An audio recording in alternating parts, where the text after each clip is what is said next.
Hello, I'm your friend Dylan, and welcome back to Your Friend Who Likes Games. Yeah, today, no cheesy intro quip. Today is going to be, or this episode is going to be a different type of episode, one in which I'm going to be reflective of the year, and first and foremost want to admit that Game of the Year is very weird to me, and I'm going to explain quickly how this is, or maybe not so quickly, how this is weird for me.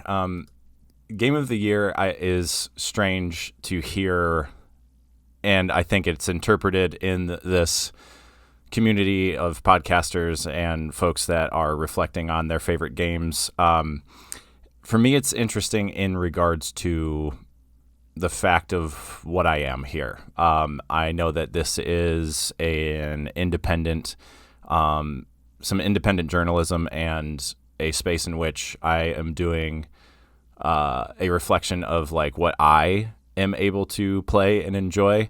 A lot of the games journalism that I participate in or listen to, I should say, in this space, it's more professional. And these folks that do these kind of games of the year, or they're rating the best games of the year, have access to and kind of an all-encompassing consideration of like all of the games that did come out this year.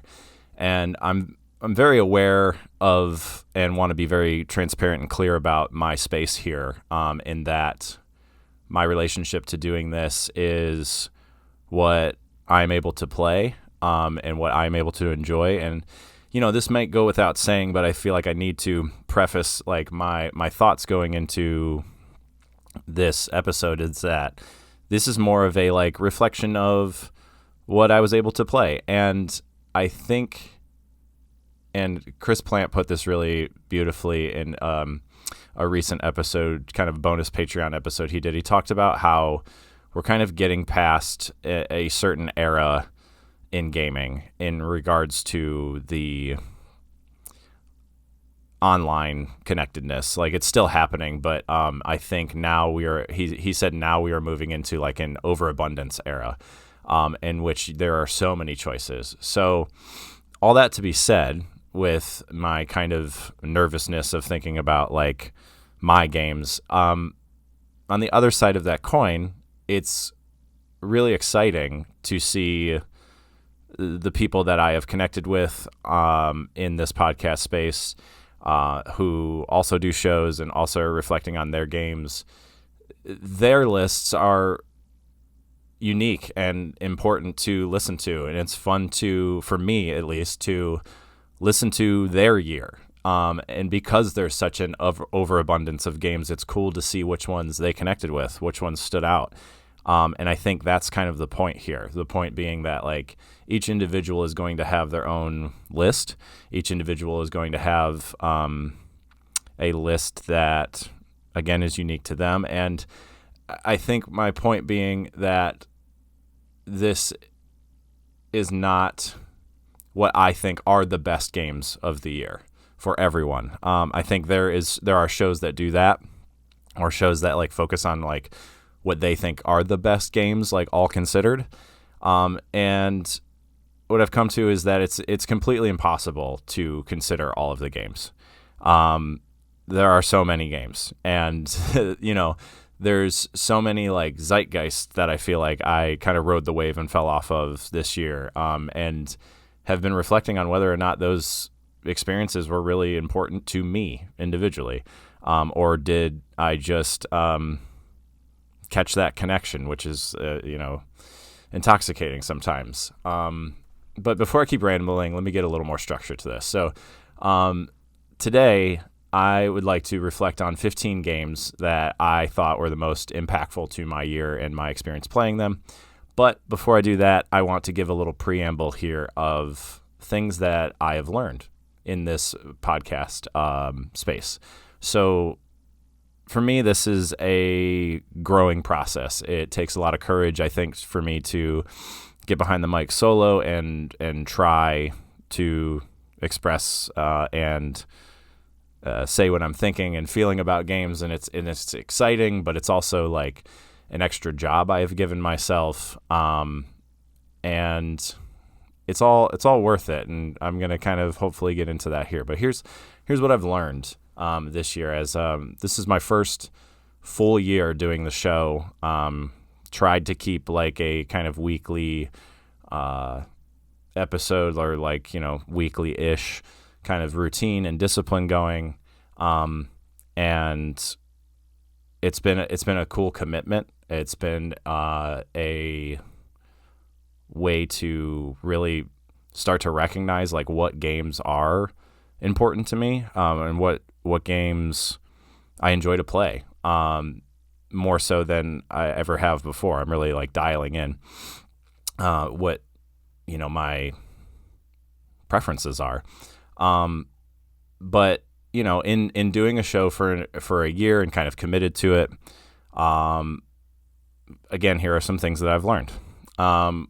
First off, I really find that like I wanted to, and I'm kind of battling the sort of ego that comes into doing a show like this. And really I want the focus to be about connection, and the focus to be about shared experience, and not about me, the guy in your life, the singular guy that knows a lot about video games. I think, let me be a little transparent about the name of the show. So I started with Your Friend Who Likes Games, and this show used to be a dual show. It was your friends who like games.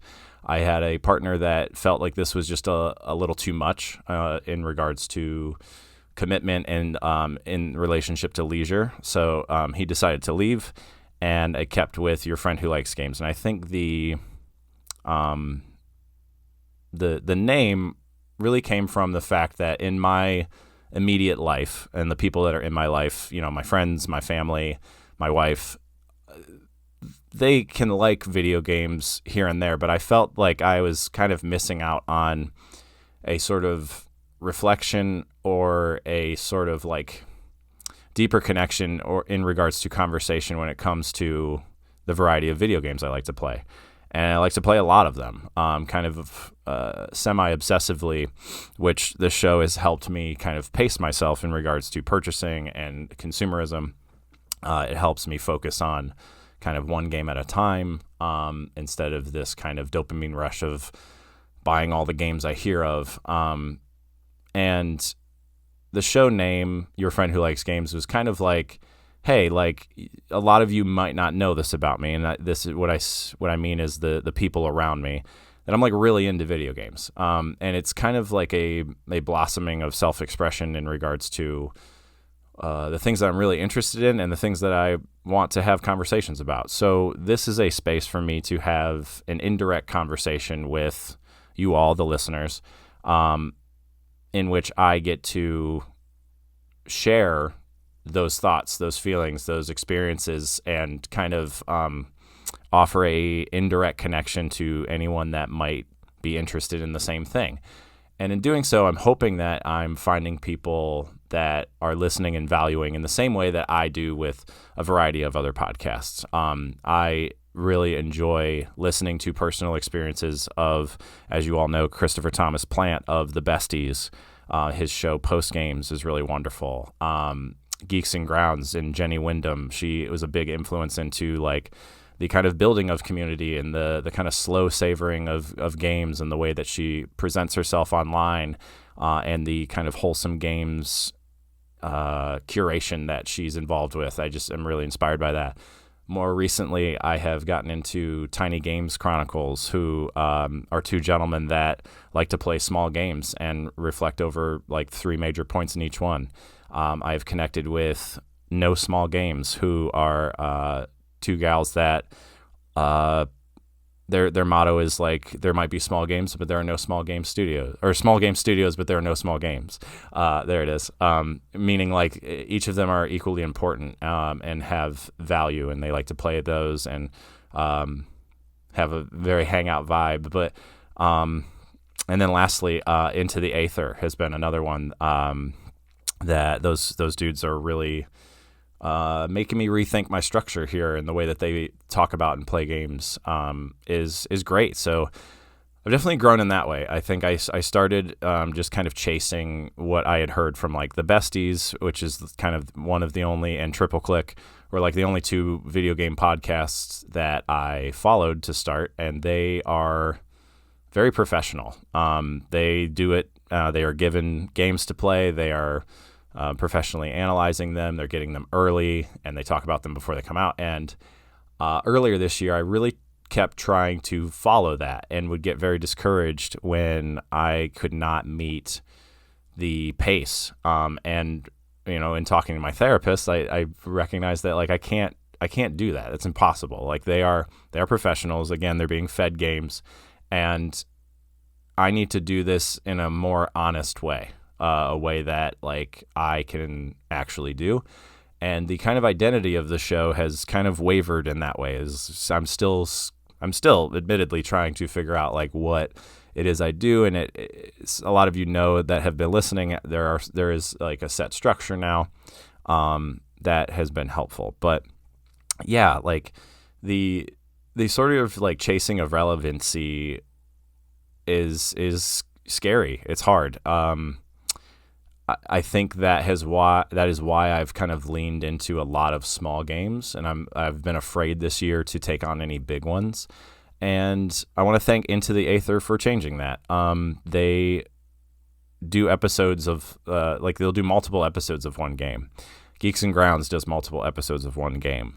I for some reason had put the expectation on myself to fully encompass a game within, the 45 to an hour time slot. And so games like Death Stranding 2, I was afraid to even start, because how could I possibly, one, stay relevant and beat it in time and say something while the zeitgeist is happening.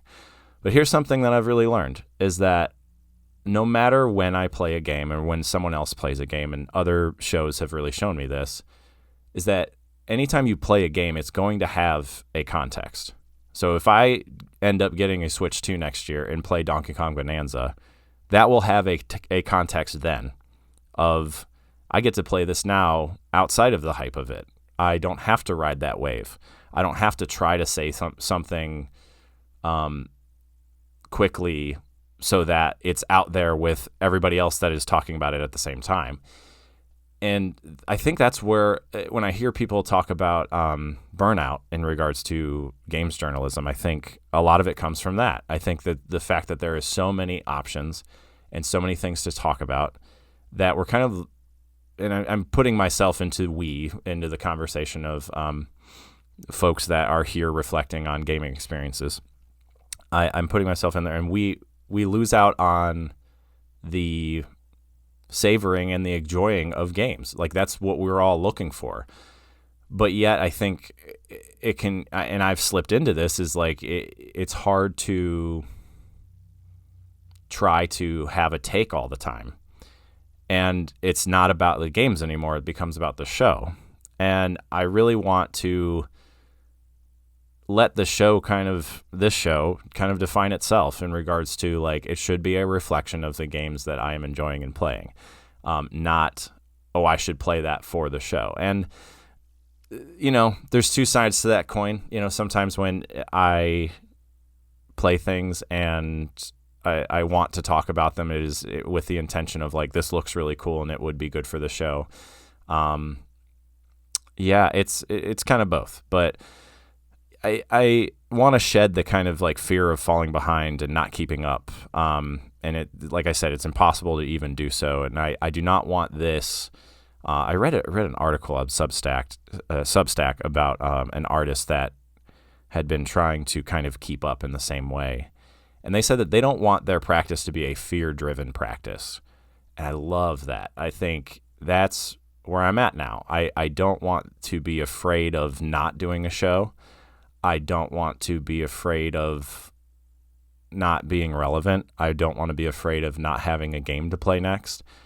I just want to play video games and know that if I pay close enough attention to my playthroughs, there's always going to be something to say, and it will always be in context of the now. And anytime I do the show, it will be of that context, right? So if I talk about Stardew Valley post playing 450 hours of it, what's that like? Like, what is that about? Like, and connecting with friends that are now playing it for the first time. Like, what can we talk about there? So I think that's my desire, to have more about the show instead of trying to be your friend who likes games or the guy that it's more of like the guy that knows all the games. And I think I want to shed that ego as well, in regards to like how I present this show and its intentions. I think in the past and still get really excited about game releases. And the big fix for that in regards to the show was the For Your Wish List section. Some of you might have noticed when that was a thing, or now that is a thing, and then when it wasn't a thing. And for me, what it is it's allowing myself to follow game culture and releases and excitement and hype without necessarily buying in to all of them, or like quite literally buying all the games and trying them all. I still get to talk about them and be excited about them without having to, like I said, like without having to purchase. And it still puts it in the show in regards, and gives me that sort of expression of like, hey, this looks really cool and you might like it. And what also like about the like For Your Wish List section is that it's, for me, a place where I just kind of want to consider a game, like, and think about it. And it's almost like a filtering process where you see it and it's like, it has really cool art style. I'm not really sure about it. And then it can give you all a chance to be like, maybe that is for me. Maybe it's not for me. And a lot of the times, a lot of those games are not necessarily for me, but maybe I'm excited for someone else, or someone that might like that type of game, and I can put it on there. And I've noticed that the games that I show interest in and the games that maybe go on my wish list are not always the same games that I play.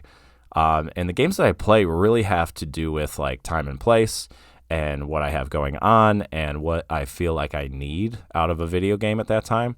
And you all are probably really familiar with that.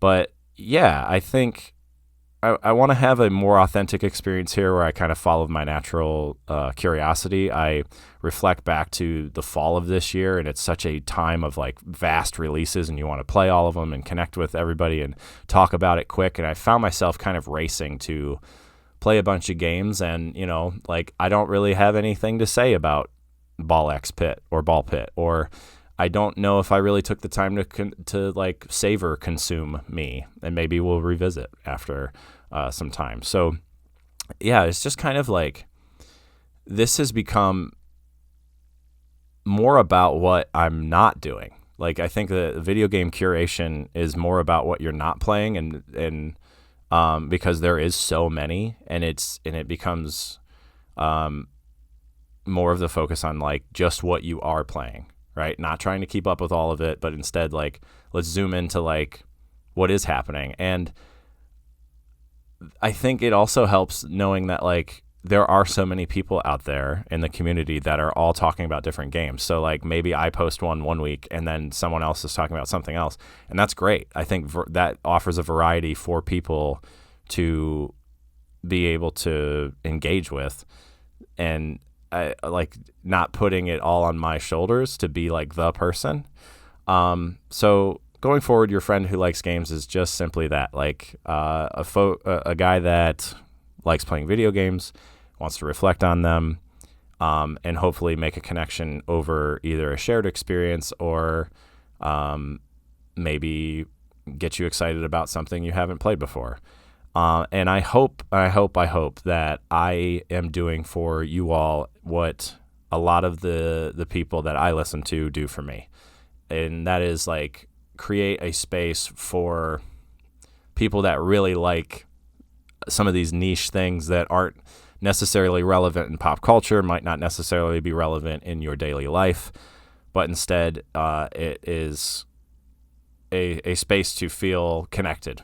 And feel less alone in the fact that we're all nerds here and we are trying. So, yeah, I think lastly put, like, I just want to say thanks for everybody that has engaged in this in any way, shape, or form.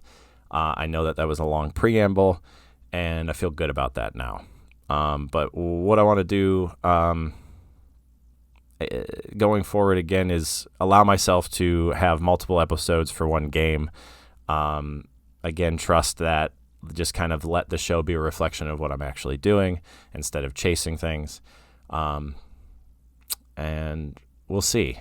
We'll see what happens. The last thing I'll say is I have a baby on the way. That's happening in February, and that might change what this show looks like and what it is or what it isn't, or what it will not be. Who knows? But right now, I know that I enjoy doing it, and I know I've said that the last couple episodes, and as of right now, we're going to keep it going, because that's the deal. Okay. When I come back, I'm going to take a quick break here, and I am going to talk about, I have 15 games that I felt were most impactful in my year of 2025. See you in a bit. All right, we are back, and here to talk about the 15 games for me that really stood out. I think games that left a big impact, games that I think about throughout the year or thought about throughout the year for a variety of reasons, and just a kind of quick snapshot and celebration of those. A full list of all the games that I played for the show this year will be in the show notes. I'm not going to say them here, but you can take a look at all of them or give a scroll through the show on Spotify and see each of the ones that I've played this year. But here's a zoomed in 15 that I think were really special. And I'm just going to kind of go in order of the year, kind of start like in January and work my way down to December. And first off, the one I was most excited about this year, starting back in January, was Digseum. I have been kind of dipping my toe into the incremental games. I played another one, To the Core, that was recommended by a listener, that I also enjoyed. But Digseum was a special, kind of felt in the same vein as the Norp Apolog, not only in art style, but in that kind of slow progression and things that you can like leave be and walk away and come back, and that you've had growth.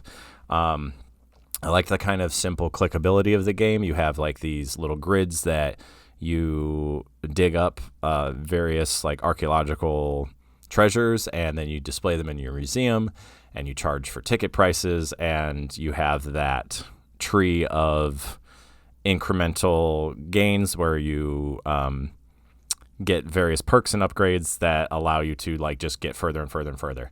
I don't mind that these games are kind of like on tracks in regards to like progression, like they're already set in stone. But I like your relationship to them. Like you get to make choices of how you kind of implement and upgrade, and they feel very safe in that way. Like they doesn't feel like I'm going to do something wrong. It feels like I am able to just kind of let it happen, and it really just becomes a conversation of like how efficiently or inefficiently you do it, and it really doesn't matter. And that's like peace of mind going into a game like this. And I love the art style. I love this like black backdrop, and it has these little like rainbow people that kind of walk into the museum. And it fills up your screen. And what is kind of the most exciting and surprising about these kind of incremental games is like how far they go in regards to number.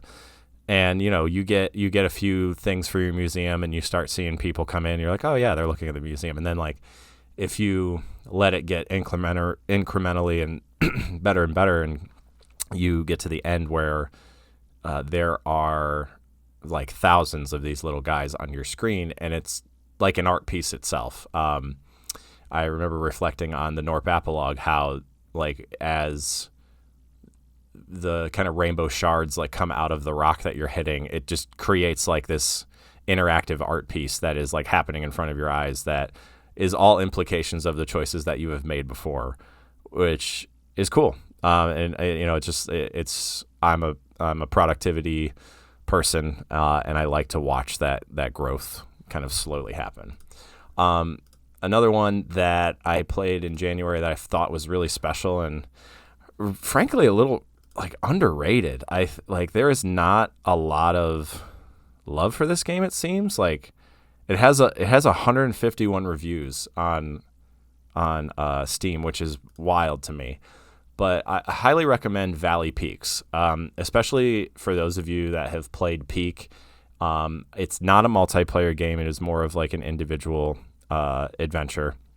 But you play as like a frog that doesn't have any particular froggy ability, but you are like, it's like a rock climbing, like a rock wall game, essentially, where there are these various like vertical mountains that you are attempting to climb up.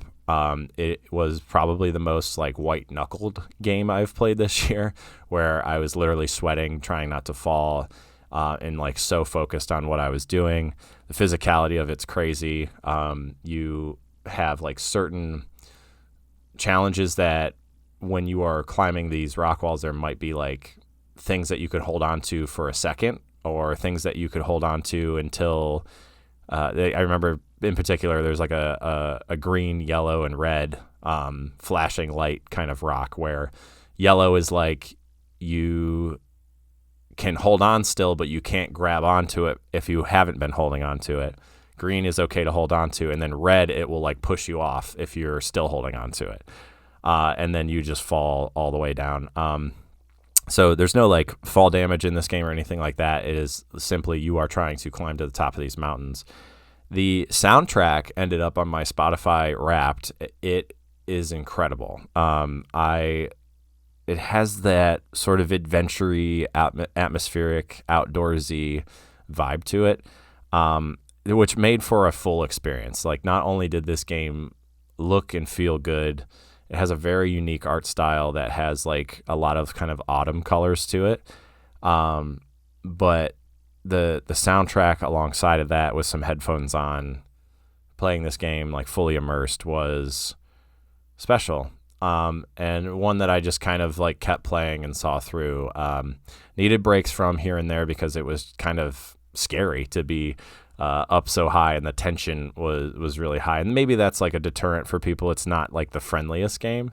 It's a very challenging game, and one that I needed some like deep breaths, patience, and kind of elbows on the knee focus. But yeah, Valley Peaks, one I thought about like all year long, to be frank. I kind of feel like the trajectory of my year felt very like high in like winter, and then like dipped real far in the summer, and we'll kind of get into that, and then back up in the winter. And maybe that's just a reflection of the time. Like summertime is very outsidey, and I don't know, there were some other factors this year, I will say. Some of them I already stated earlier, the fear of playing big games, but let's keep going. February, I played for the first time Downwell.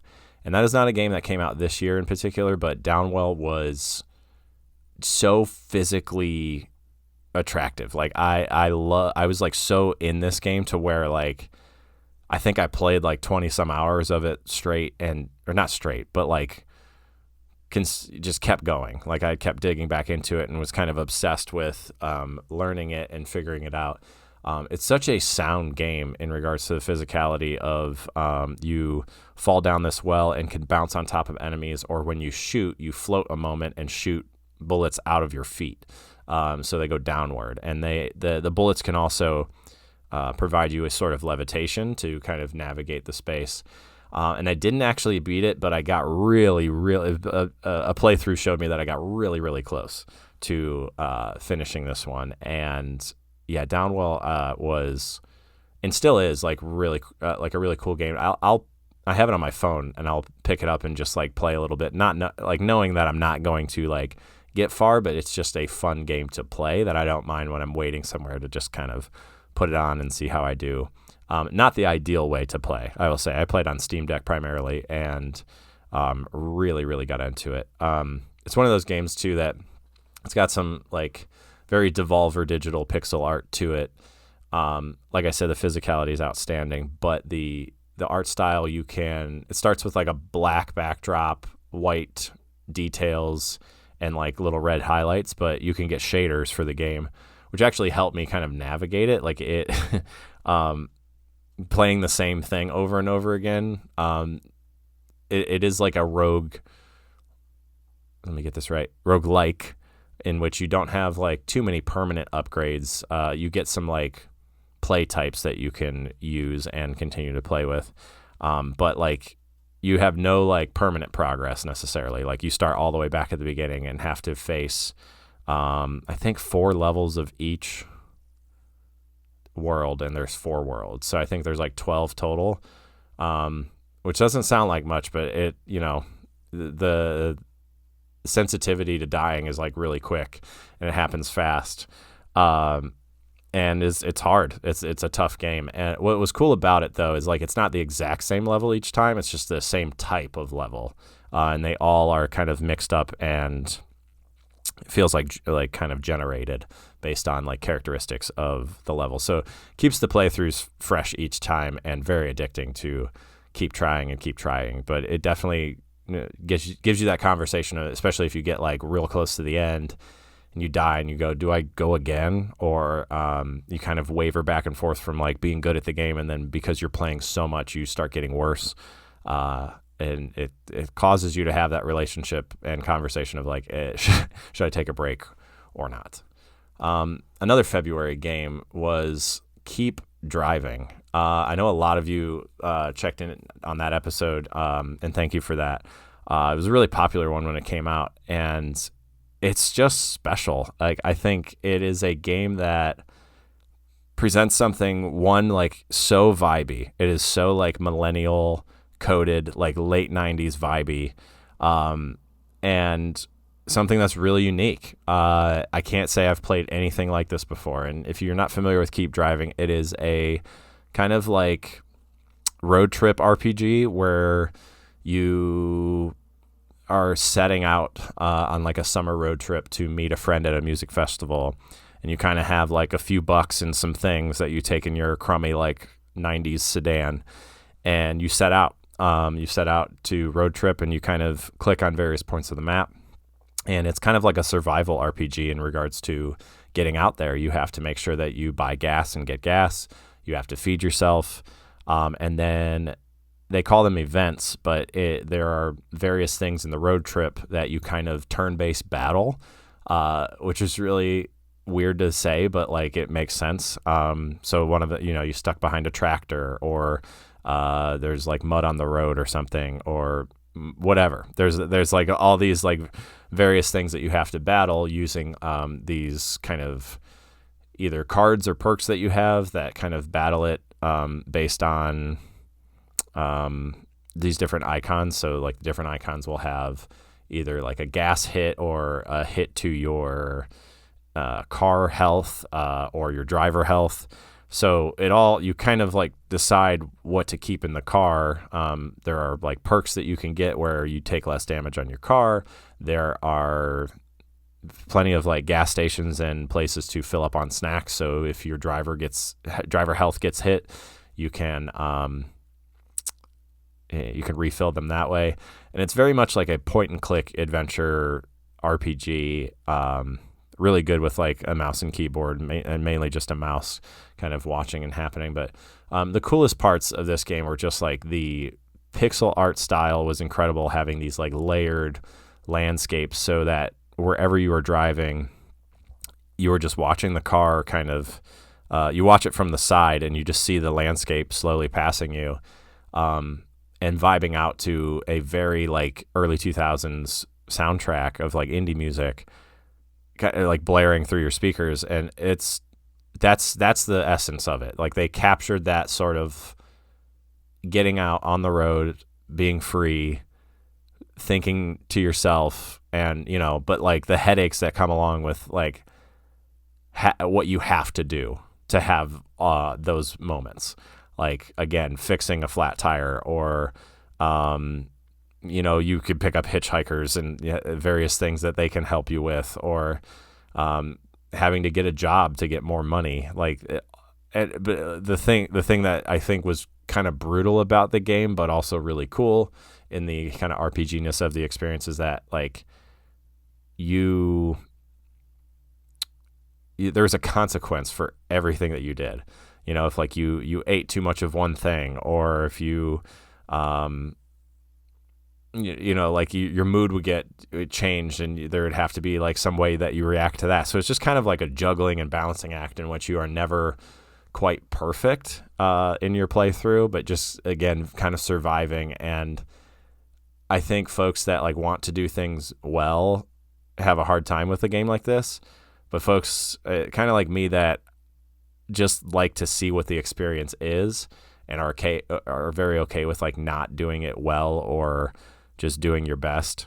You just kind of see what happens, and that to me makes like a unique playthrough and a unique experience. So yeah, Keep Driving was definitely impactful, and one that I wonder if I will ever dip back into. I think I tried like maybe a month after, and I was kind of like, nah, like I just felt the kind of gruesome, or like the not gruesome.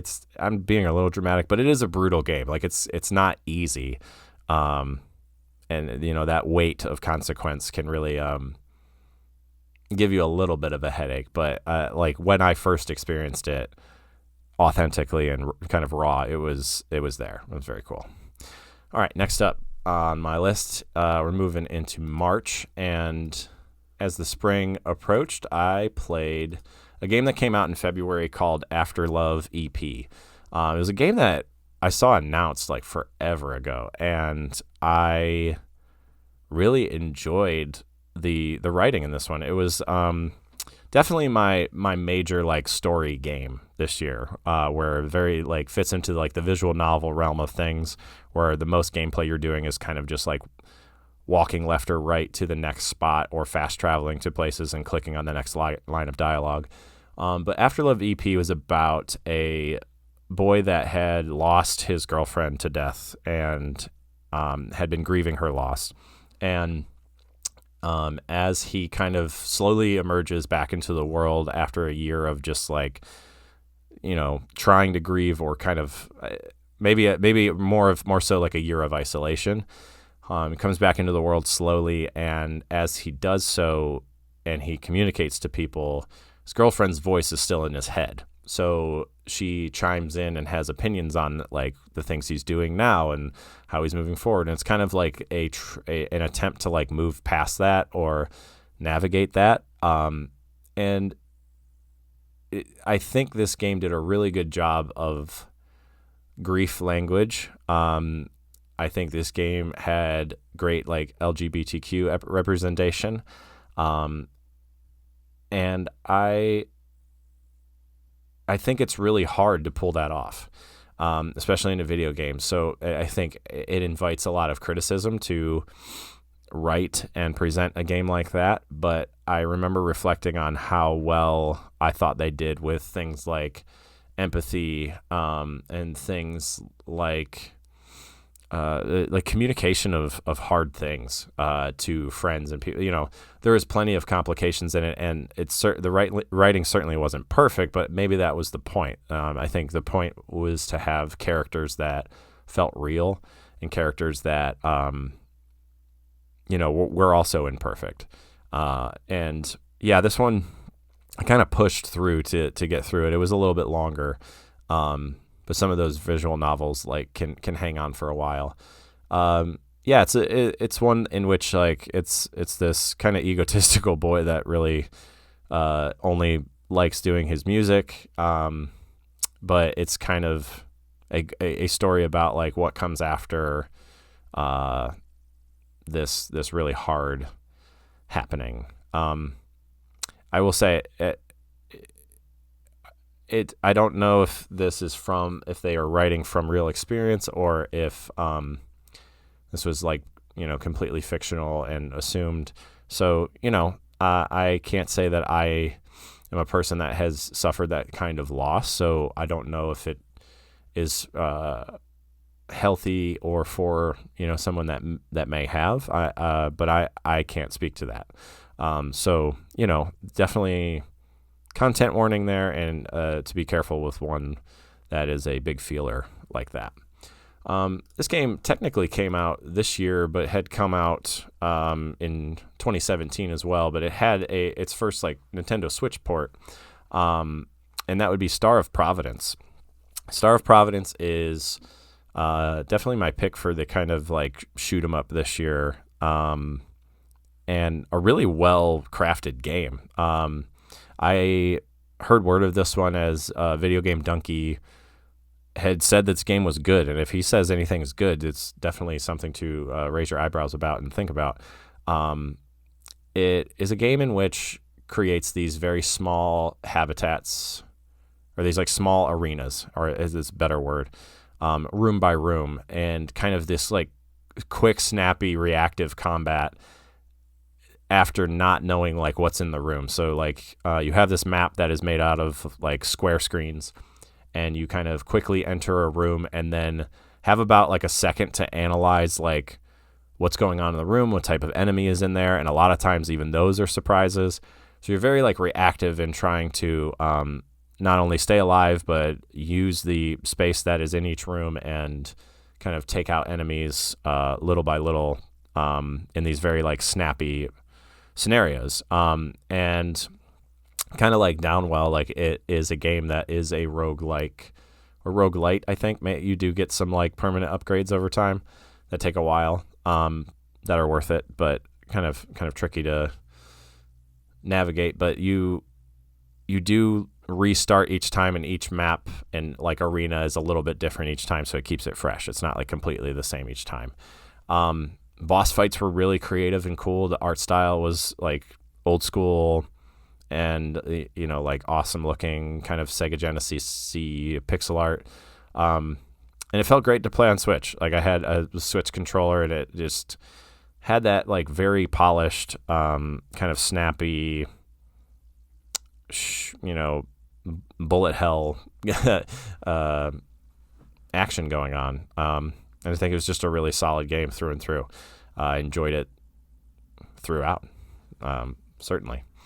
Moving to April, this one really took my time and attention for a while, and you know, it was a longer game that I sat and played, and that was kind of nice to give myself. And that was Promise Mascot Agency. And I think what I was really relieved about this game, I remember reflecting that like this was nice to have like an indie that was like a full video game. And part of that I take the blame for. Like I, again, was afraid to play bigger games because I was afraid of like not being able to summarize all of them for one show. But now I have changed my ways, and I'm allowing myself to play bigger games, and do, you know, smaller segments of them for multiple episodes. But regardless, Promise Mascot Agency was this cool game that you play as an ex-Yakuza who lost its family a ton of money, and you need to find a way to earn back all of that money. And you then get prompted by your the crime mother, essentially, of the family, stating to reopen your mascot agency, your family's mascot agency. And this is a world in which like these kind of Japanese mascots are living creatures, and one of them is a severed thumb that is your main companion. But you not only like the main character is basically this truck that you drive around, so you get to kind of in like old school Grand Theft Auto kind of way drive around this like beautiful like open world of a kind of like suburban lower class Japanese hillside town, like these hillside towns. And you simultaneously, like through menus and helping in various ways, you run a mascot agency. So you decide like where all of these recruited mascots go. And there's a lot of like story and lore that goes behind it. There are characters within the game that you talk to, and political implications for their moves, and why your family's doing certain things, and why your family's fighting other families. And it was entertaining in multiple levels. It was entertaining to drive around and be able to like kind of have it's, you know, it was often called like a chore game, where it was like, go here, do this, go here, talk to this person, drive there and talk to them. And I really didn't mind that. It was nice to just kind of sit in it, and have dialogue happen when you get there. And then eventually, as your mascot agency like gets more and more popular, you are engaging with that in the menus to put the mascots in various places and maybe go help them out if you need to.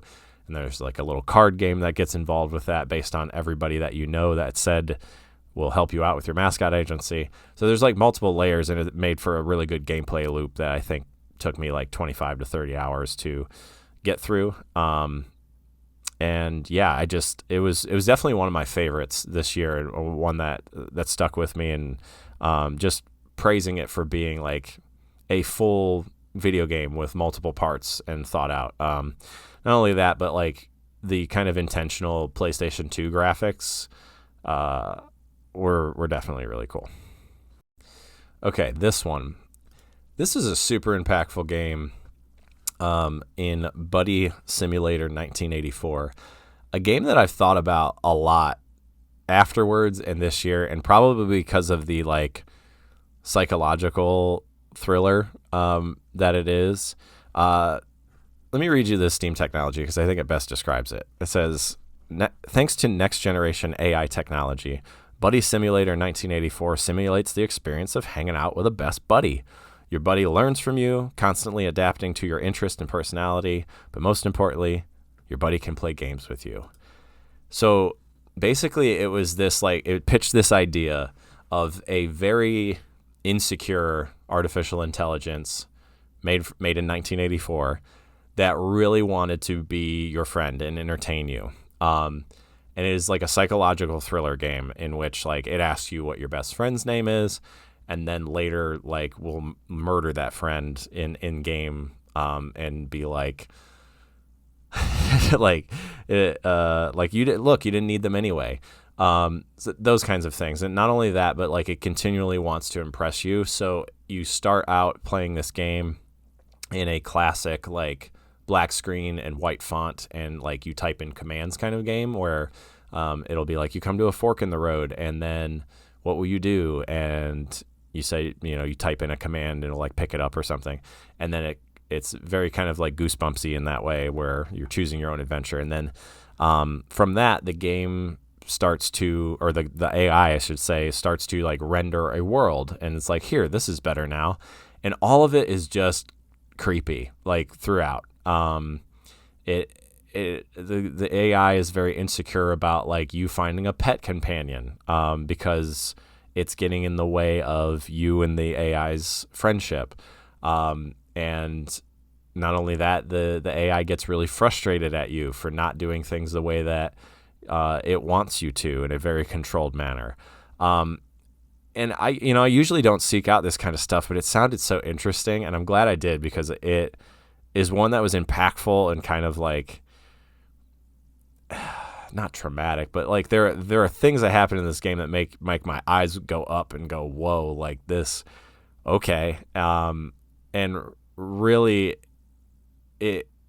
I had to remind myself that this game doesn't actually know who I am, and it is programmed to do this, but the writing was really clever in that way to kind of scare you a little bit in regards to your relationship to it. And I highly recommend it. Like, it was not a game that came out this year. It's just a game I randomly discovered. I liked the font and the kind of pixelated like backdrop. Kind of almost has like an Undertale like art style eventually, only in like black and white.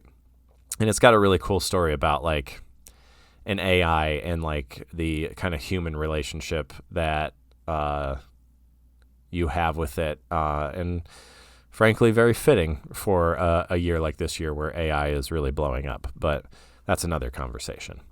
Let's move further into the fall, or close to it. September, I played and enjoyed Discounty.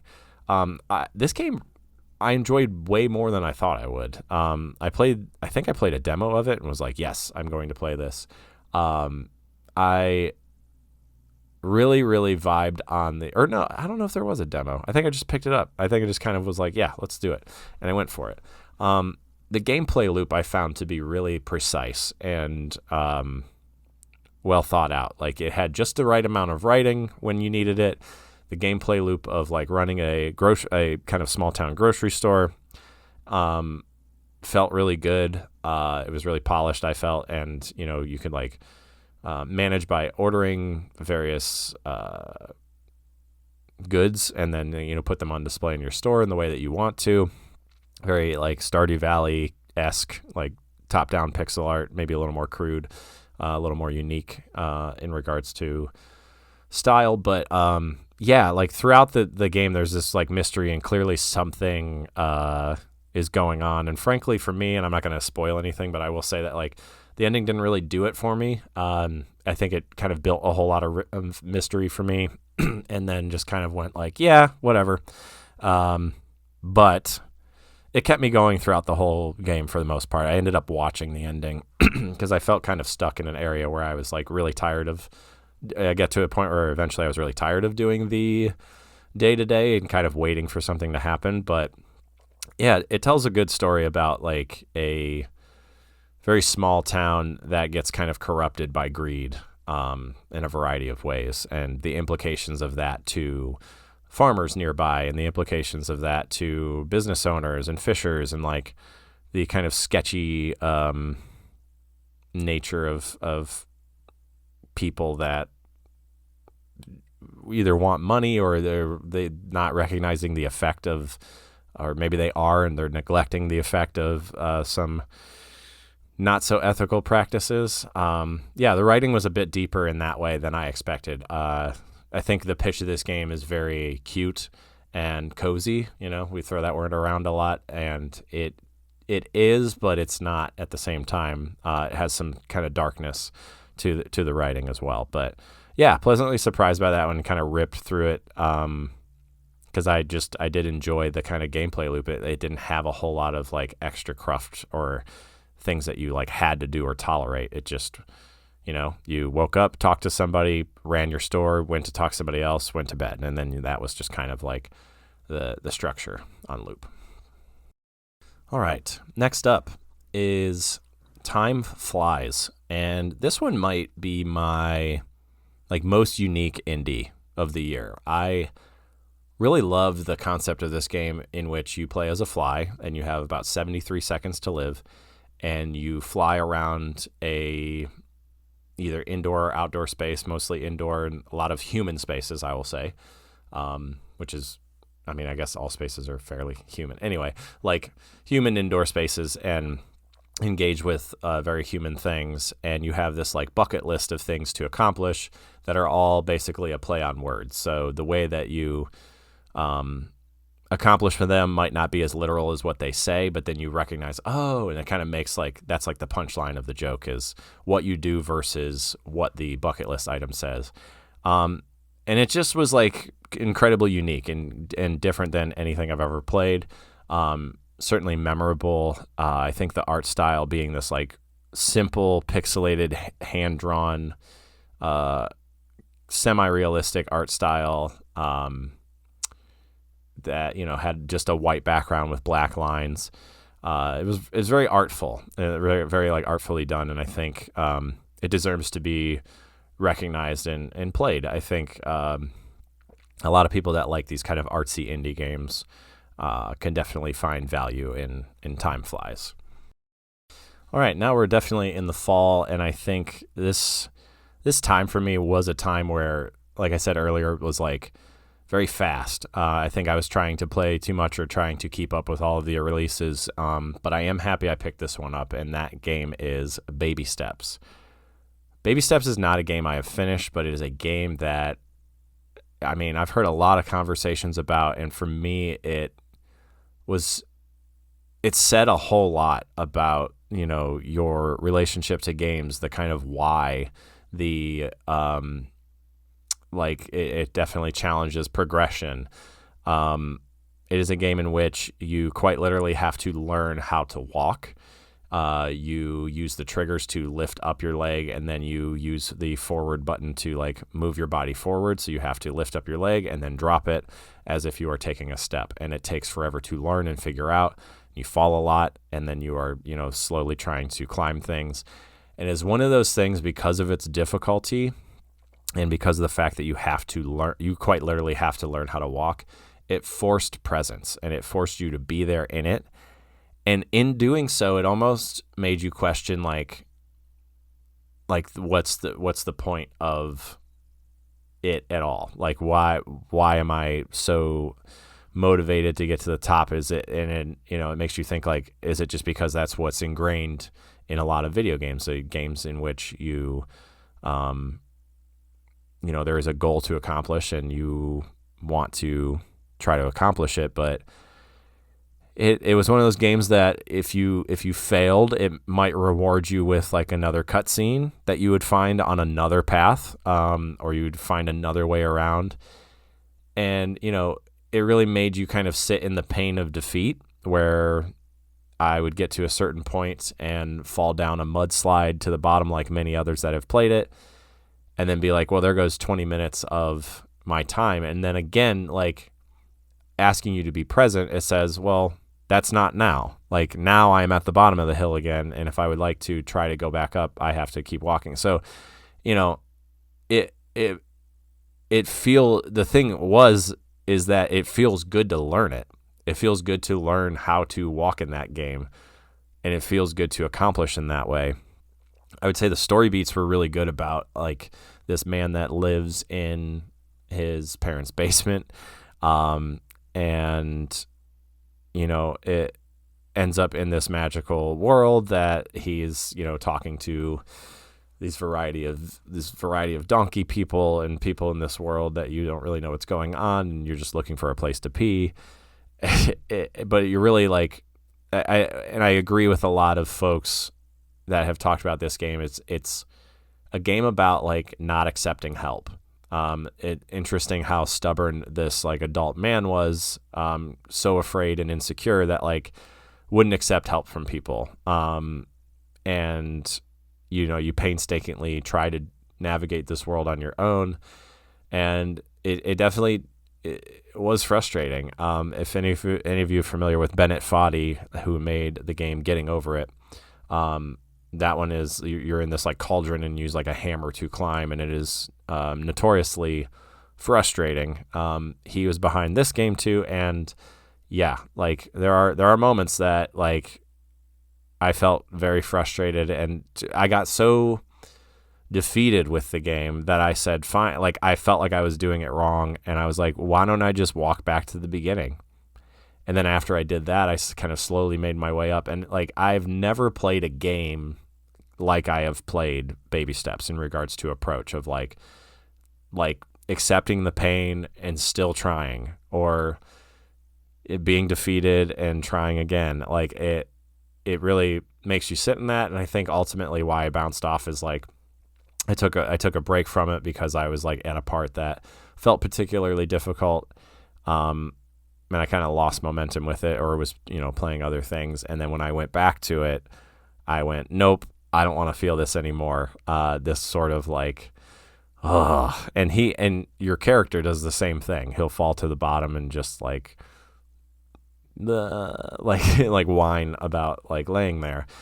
But this game was like one of the most impactful for me this year, just in regards to your relationship playing video games. Again, your relationship being present in them and kind of asking like, why are you playing them? Is it to accomplish and beat them and just be done with them? Or like, can you be in it just for the sake of being in it and just walking around and being proud of yourself for climbing up a particular rock form that like felt impossible before? Like, I think that's really what the game Baby Steps does best, is it gives you that sense of accomplishment if you can endure. And that, I think, was the rewarding parts of it, regardless of whether or not I finished it. I don't know. I go back and forth of like, will I ever dip back into it? I think I can pick up the walking like quite quickly. I feel like I have it in my bones now.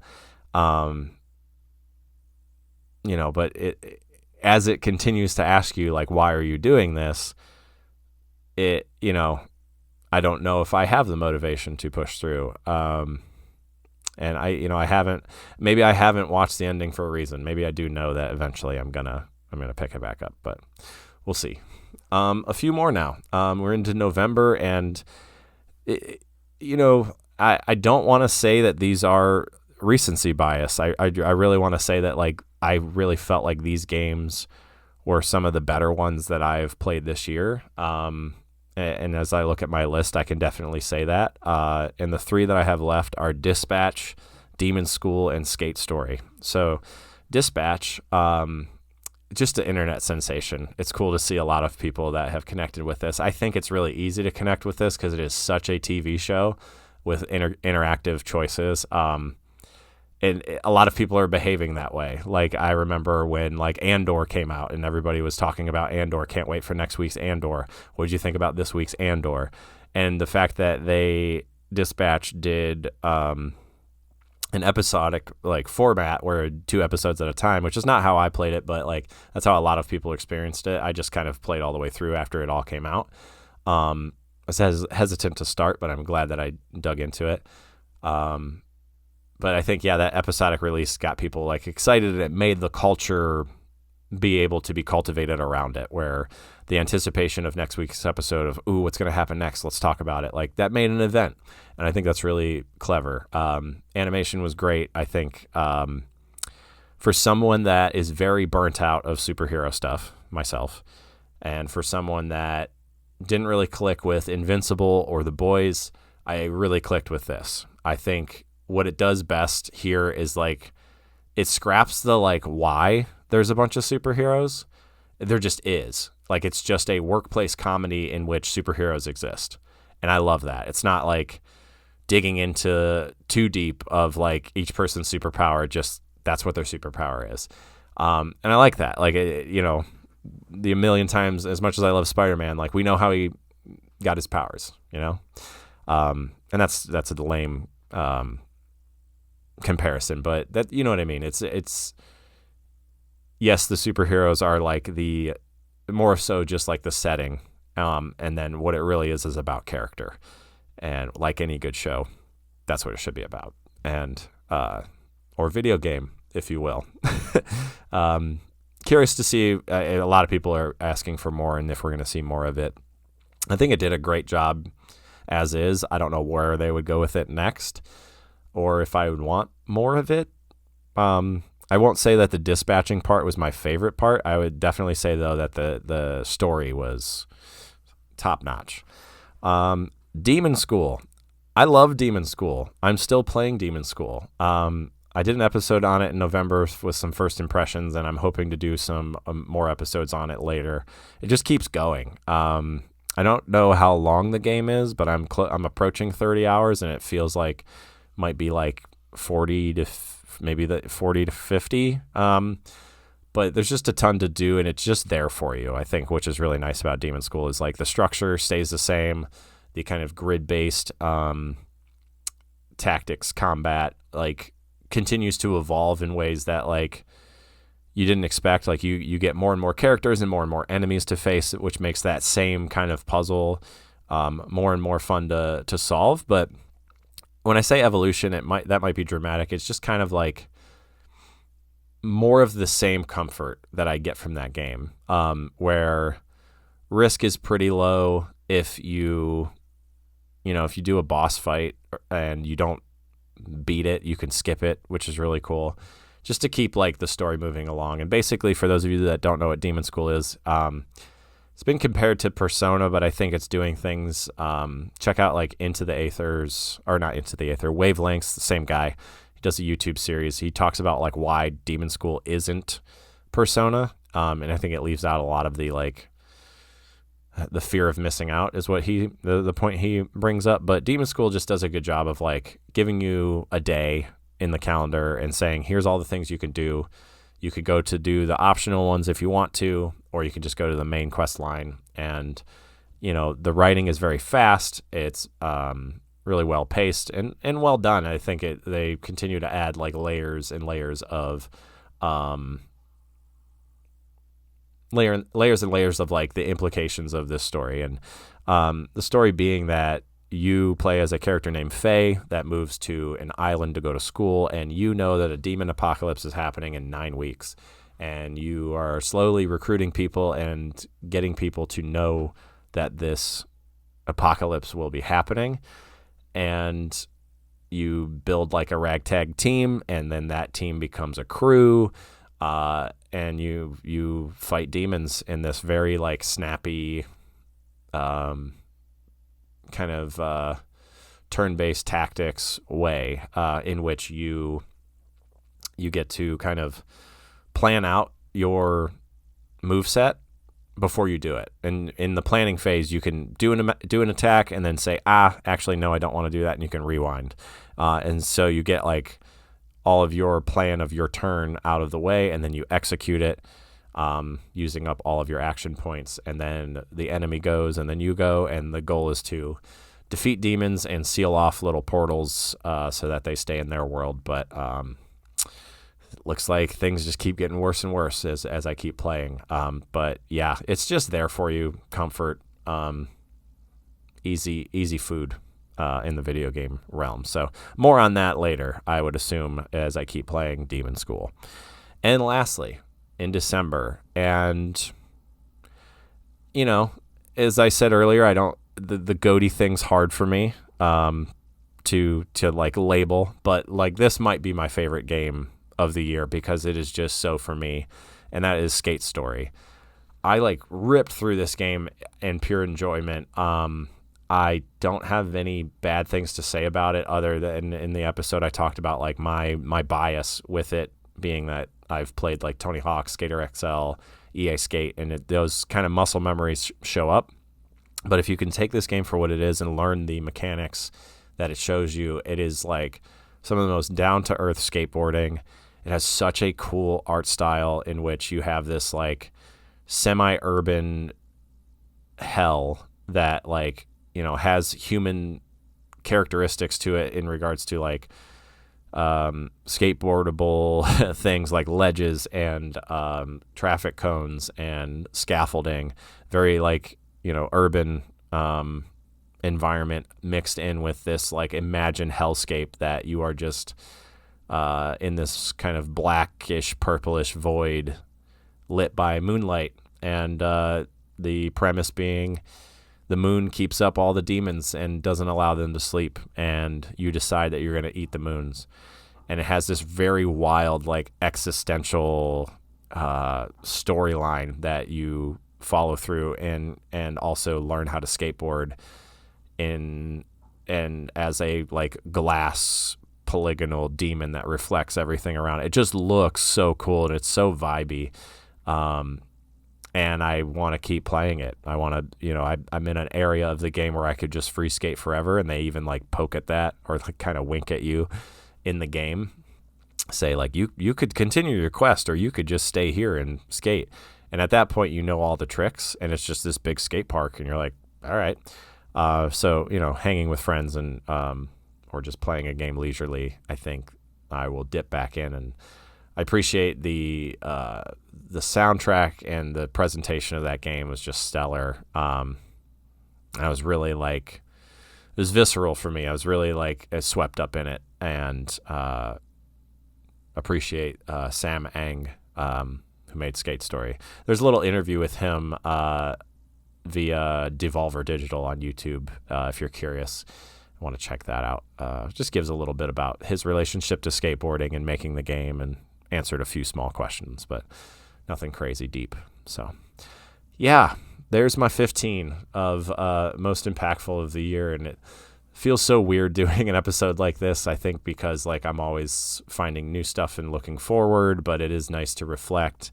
I hope y'all didn't mind the transparency at the beginning of the episode to just kind of say, this is how I felt about doing all of this. And I know all of that is self-inflicted, but it kind of comes with the commitment to doing something like this. I overall really value it. I love playing a game and then thinking about, what I want to say about it and how I want to connect.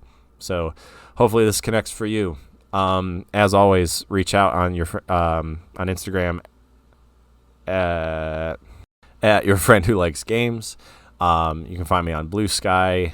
And always, I'd love to hear from you, and just thank you. Thank you for giving this show a shot. Thank you for participating. I hope that these indirect conversations are of value to you in some way, shape, or form. So keep playing the good stuff. Let me know what your favorite games were this year. Be curious to know if I've played them or something I can add to my wish list and look forward to. But until next time, folks, have a safe new year, and see you in 2026. Bye.